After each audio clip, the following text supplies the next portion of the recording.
विषय रस में अशुभ देखते हुए विहार करने वाले, इंद्रियों में संयत, भोजन में मात्रा जानने वाले, श्रद्धावान और उद्यमी पुरुष को मार वैसे ही नहीं दिखाता जैसे आंधी सैल पर्वत को। आंधी आती है, जाती है, कोई हिमालय उससे दिखता नहीं, पर तुम्हारे भीतर हिमालय की शांत संयत दशा होनी चाहिए। हिमालय एक प्रतीक है, बहुमूल्य, शैल शिखर। अर्थ केवल इतना है कि तुम जब भीतर अडिग हो, जब तुम्हें कुछ भी डिगाता नहीं, जब तुम ऐसे स्थिर हो जैसे शैल शिखर, आंधी आती है चली जाती है, तुम वैसे ही खड़े रहते हो जैसे पहले थे, तब तो ऐसा होगा कि आंधी तुम्हें और स्वच्छ कर जाएगी, गिराना तो दूर, तुम्हारी धूल झंकार झाड़ जाएगी, तुम्हें और नया कर जाएगी, ताजा कर जाएगी। इसे ऐसा समझो कि तुम राह से गुजरते हो, एक सुंदर युवती पास से गुजर गई, इस सुंदर युवती ने जीवन की एक धारा, एक तरंग तुम्हारे पास से गुजरी। अगर तुम्हारी ऐसी भ्रांति चित्त की दशा है कि रस विषय में है, तो तुम कब चाहोगे? तो ये स्त्री का गुजर जाना या पुरुष का गुजर जाना तुम्हें ऐसे कपा जाएगा जैसे कि कोई सूखे मरते हुए वृक्ष को आंधी कपा जाए, गिरने गिरने को हो जाए या गिर ही जाए। तब तुम पाओगे कि ये घटना दुर्भाग्यपूर्ण हो गई। लेकिन अगर तुम संयत हो, अगर तुम शांत हो, अगर तुम मौन हो और अडिग हो, अगर ध्यान की तुम्हारे जीवन में थोड़ी सी भी किरण उतरी, अगर तुमने थोड़ा सा भी जाना है कि चैतन्य का शांत हो जाना क्या है, तुमने अगर अपने भीतर बैठने और खड़े होने की कला थोड़ी सी भी सीखी है, और उस घड़ी में जब एक सुंदर युवती पास से निकली या एक सुंदर युवक पास से निकला, अगर तुम अपने भीतर ध्यान में खड़े रहे, तो तुम पाओगे कि उस स्त्री का सौंदर्य, वो जीवन की धारा तुम्हें निखार गई, तुम्हें ताजा कर गई, तुम्हें प्रफुल्लित कर गई, जैसे आंधी निकल गई हो और वृक्ष पर जमी हुई धूल वर्षों की झड़ गई हो, वृक्ष और ताजा हो गए। जीवन को देखने के ढंग पर सब कुछ निर्भर है। अगर तुम्हारे देखने का ढंग गलत है, तो जीवन तुम्हारे साथ जो भी करेगा वो गलत होगा। तुम्हारा देखने का ढंग सही है तो जीवन तो यही है, कोई और दूसरा जीवन नहीं है, लेकिन तब तुम्हारे साथ जो भी होगा वही ठीक होगा। बुद्ध भी इसी पृथ्वी से गुजरते, तुम भी इसी पृथ्वी से गुजरते हो। यही चांद तारे है, यही आकाश है, यही फूल है,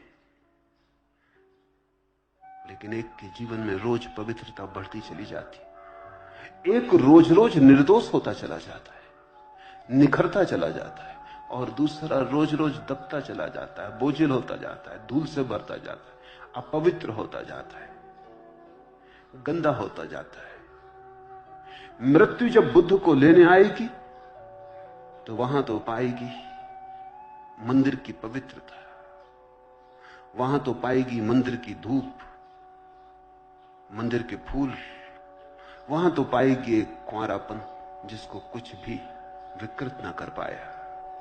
जैसा कबीर ने कहा है, ज्यों की त्यों धर दीनी चदरिया। तो बुद्ध तो चादर को वैसा का वैसा रख देंगे।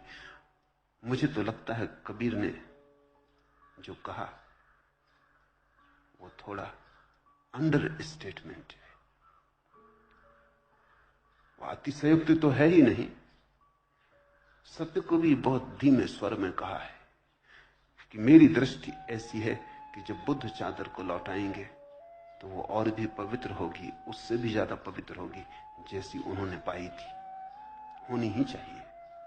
क्योंकि जैसे अपवित्रता बढ़ती है और विकासमान है, वैसे ही पवित्रता भी बढ़ती है और विकासमान है। जो पवित्रता बुद्ध को बीज की तरह मिली थी, बुद्ध उसे एक बड़े वृक्ष की तरह लौटाएंगे। जीसस एक कहानी कहते थे कि एक बाप चिंतित था, 3 उसके बेटे थे और बड़ा उसके पास धन, बड़ी समृद्धि थी। कुछ तय न कर पाता था किस बेटे को मालिक बनाए। तो उसने एक तरकीब की। उसने तीनों बेटों को बुलाया और तीनों बेटों को समान मात्रा में फूलों के बीज दिए और कहा कि मैं तीर्थ यात्रा को जा रहा हूं, इनको तुम संभाल के रखना। जब मैं वापस आऊं तो मुझे वापस लौटा देना, और ध्यान रहे इस पर बहुत कुछ निर्भर है, इसलिए लापरवाही मत करना। ये बीज ही नहीं है तुम्हारा भविष्य। बाप 3 वर्ष बाद वापस लौटा। बड़े बेटे ने सोचा कि इन बीज को कहां संभाल कर रखेंगे, सड़ जाएंगे, और कुछ कंबल हो गए, झंझट होगी, और बाप कह गया तुम्हारा भविष्य। तो उसने सोचा यही उचित होगा कि इनको बाजार में बेच दिया जाए। पैसे को संभाल के रखना आसान होगा, फिर जब बाप लौटेगा फिर बाजार से खरीद के बीज उसको लौटा देंगे। ये बात ठीक गणित की थी। दूसरे बेटे ने सोचा कि कैसे संभाला जाए, बीज कहीं खो न जाए, कुछ कमी ना हो जाए, सड़ न जाए, कुछ गड़बड़ ना हो जाए, और फिर जो बीज दिए हैं कहीं बाप उन्हीं की जिद ना करे, तो बेचना तो उचित नहीं है। और जब उसने कहा भविष्य इन पर निर्भर है, तो उसने एक तिजोरी में सब बीजों को बंद करके ताला लगा के चाबी संभाल के रख दी। तीसरे बेटे ने बीजों को जाके बो दिया बगीचे में, क्योंकि बीज कहीं तिजोरी में संभाले जाते, और बाप ने जो अमानत दी है वो कोई बाजार में बेचने की बात है। फिर खरीद के भी लौटा देंगे तो वे वही बीज तो ना होंगे, और बीज तो विकासमान है, उसको संभाल के रखने में तो या तो वो सड़ेगा, खराब होगा, और एक बीज तो करोड़ बीज हो सकता है। जब पिता लौटेंगे तब तक और बहुत बीज लग जाएंगे।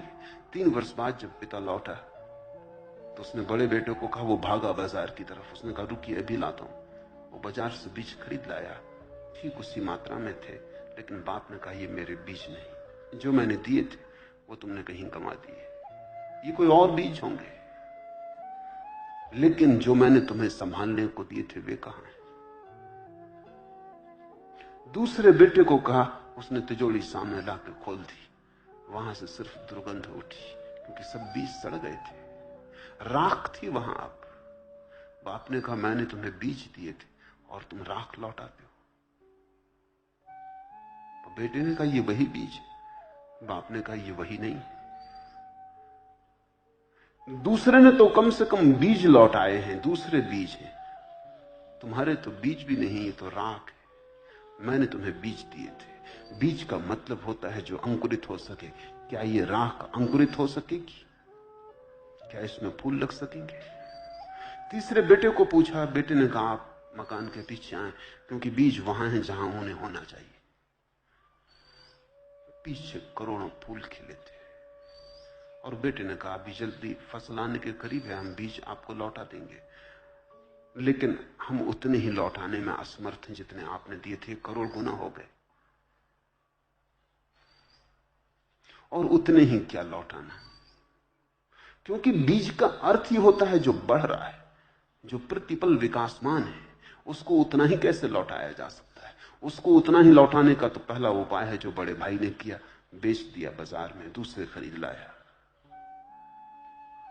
और वही बीज भी मैं आपको नहीं लौटा सकता, उनकी संतान लौटा सकता हूं, क्योंकि वही बीज तो सड़ जाते, उनके लौटाने का तो ढंग वही है जो मेरे दूसरे भाई ने किया, जिसने आपको राख दी। लेकिन जिन बीजों से सुगंध उठ सकती है उनको दुर्गंध की शकल में लौटाना मुझे न भाया। ये आपके बीज हैं, आप संभाल लें, ये सारे फूल आपके। थोड़े से बीज करोड़ गुना हो गए थे। नहीं, कबीर ने जो कहा है वो अतिशयोक्ति नहीं। उन्होंने सत्य को बड़े धीमे स्वर में कहा है, ज्यों की त्यों धरती नीचे दरिया। बुद्धों ने चदरिया को और भी निखार के लौटाया है। जो बीज थी उसको फूल की तरह लौटाया है। पवित्रता बढ़ती है प्रतिपल जैसे अपवित्रता बढ़ती है। तुम जिसे संभालोगे वही बढ़ने लगता है। जीवन में कोई चीज रुकी हुई नहीं है, सभी चीजें गतिमान है। जीवन एक प्रवाह है, या तो पीछे की तरफ जाओ या आगे की तरफ जाओ, रुकने का कोई उपाय नहीं। जो जरा भी रुका वो भटका। ये पंक्तियां ध्यान से सुनो। जुस्तजुए मंजिल में एक जरा जो दम लेने, काफिले ठहरते हैं राह भूल जाते। जरा दम लेने, जुस्तजुए मंजिल में एक जरा जो दम लेने, इस जिंदगी की राह पर, यात्रा पर जरा दम लेने को भी जो ठहरते हैं, काफिले ठहरते हैं राह भूल जाते। जो रुका वो भूला, जो जरा ठहरा वो भटका, क्योंकि जो आगे न गया वो पीछे गया, जो बढ़ा नहीं वो गिरा, जो चला नहीं वो पीछे सरका। क्योंकि जीवन गति है, यहां ठहराव नहीं है। एडिंगटन का बहुत प्रसिद्ध वचन है कि मनुष्य की भाषा में रेस्ट शब्द, ठहराव, सबसे झूठा शब्द है, क्योंकि ऐसी कोई घटना कहीं नहीं, कोई चीज ठहरी हुई नहीं है। तुम यहां बैठे हो, ठहरे हुए नहीं हो। तुम लगते हो बैठे हो, चल रहे हो, प्रतिपल बढ़ रहे हो। रात सो रहे हो तब भी ठहरे हुए नहीं हो। बिस्तर पर भी हजारों प्रक्रियाएं चल रही। तुम्हारा जीवन गतिमान है। रात भी नदी बह रही है, सुबह भी नदी बह रही है, दिन भी नदी बह रही है। अंधेरा हो कि उजेला, आकाश में बादल घिरे हो कि आकाश खुला हो, नदी बह रही है। वैज्ञानिक कहते हैं कि रात सोते समय भी तुम्हारा मस्तिष्क पूरा काम कर रहा है, सीना पूरा काम कर रहा है, श्वास चल रही है, शरीर में खून शुद्ध किया जा रहा है, भोजन पचाया जा रहा है। तुम बूढ़े हो रहे हो, जवान हो रहे हो, कुछ घट रहा है। रुकाव जैसी कोई चीज नहीं। पत्थर भी ठहरा हुआ नहीं, क्योंकि पत्थर भी रेत होने के रास्ते पर आगे बढ़ा जा रहा है। आज पत्थर है, कल रेत हो जाएगा। कुछ भी ठहरा हुआ नहीं। ठहराव झूठ है, ठहराव भ्रांति है, गति सत्य है। बुद्ध ने तो गति को इतने आत्यंतिक ऊंचाई पर उठाया कि बुद्ध ने कहा कि जहां भी तुम्हें कोई चीज ठहरी हुई मालूम पड़े वहीं समझ लेना झूठ है। इसलिए बुद्ध ने परमात्मा शब्द का उपयोग नहीं किया, क्योंकि परमात्मा शब्द में ही ठहराव मालूम होता है। परमात्मा का मतलब है जो हो चुका और अब नहीं हो सकता, जिसमें कोई गति नहीं। परमात्मा में गति कैसे होगी? क्योंकि गति तो अपूर्ण में होती है, पूर्ण में कैसी गति? वो तो है ही वही जो होना चाहिए, अब उसमें कुछ और हो नहीं सकता। परमात्मा बूढ़ा नहीं हो रहा, ज्यादा ज्ञानी नहीं हो रहा, अज्ञानी नहीं हो रहा, पवित्र नहीं हो रहा, अपवित्र नहीं हो रहा।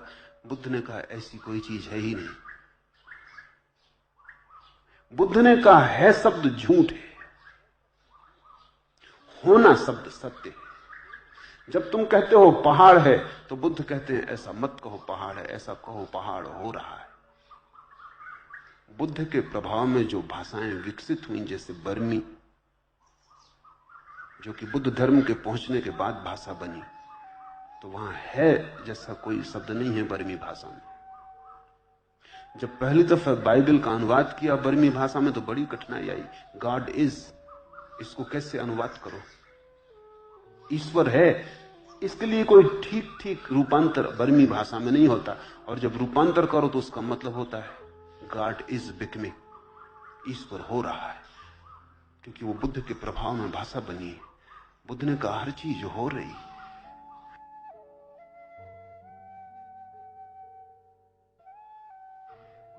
तुम जवान हो ऐसा कहना ठीक नहीं, जवान हो रहे हो। बूढ़े हो ऐसा कहना भी ठीक नहीं, बूढ़े हो रहे हो। जीवन है ऐसा कहना ठीक नहीं, जीवन हो रहा है। मृत्यु है ऐसा कहना भी ठीक नहीं, मृत्यु हो रही है। जगत में क्रियाएं, घटनाएं नहीं। इसलिए बुद्ध ने कहा कोई परमात्मा नहीं, और बुद्ध ने कहा कोई आत्मा भी नहीं है, क्योंकि ये तो फिर चीजें मालूम पड़ती हैं। आत्मा जैसे कोई ठहरा हुआ पत्थर भीतर रखा है। बुद्ध ने कहा ऐसा कुछ भी नहीं, चीजें हो रही। बुद्ध ने जो प्रतीक लिया है जीवन को समझाने के लिए, वो है दिए की ज्योति। सांझ को तुम दिया जलाते हो, रात भर दिया जलता है, अंधेरे से लड़ता है, सुबह तुम दिया बुझाते हो। क्या तुम वही ज्योति बुझाते हो जो तुमने रात जलाई थी? वही ज्योति तो तुम कैसे बुझाओगे? वो ज्योति तो करोड़ बार बुझ चुकी। ज्योति तो प्रतिपल बुझ रही है, धुआं होती जा रही है, नई ज्योति उसकी जगह आती जा रही है। रात तुमने जो ज्योति जलाई थी वो सुबह तुम उसे थोड़ी बुझाओगे, उसी की श्रृंखला को बुझाओगे, उसी को नहीं। वो तो जा रही, भागी जा रही है, तिरोहित हुई जा रही आकाश में, नई ज्योति प्रतिपल उसकी जगह आ रही। तो बुद्ध ने कहा तुम्हारे भीतर कोई आत्मा है, ऐसा नहीं, चित्त का प्रवाह है। एक चित्त जा रहा है, दूसरा आ रहा है, जिससे दिए की ज्योति आ रही। तुम वही ना मरोगे जो तुम पैदा हुए थे। जो पैदा हुआ था वो तो कभी का मर चुका। जो मरेगा वो उसी संतति में होगा, उसी श्रृंखला में होगा, लेकिन वही नहीं। ये बुद्ध की धारणा बड़ी अनूठी है, लेकिन बुद्ध ने जीवन को पहली दफे जीवंत करके देखा और जीवन को क्रिया में देखा, गति में देखा। और जो भी आलस्य में पड़ा है, जो रुक गया है, ठहर गया है, जो नदी न रहा और सरोवर बन गया, वो सड़ेगा।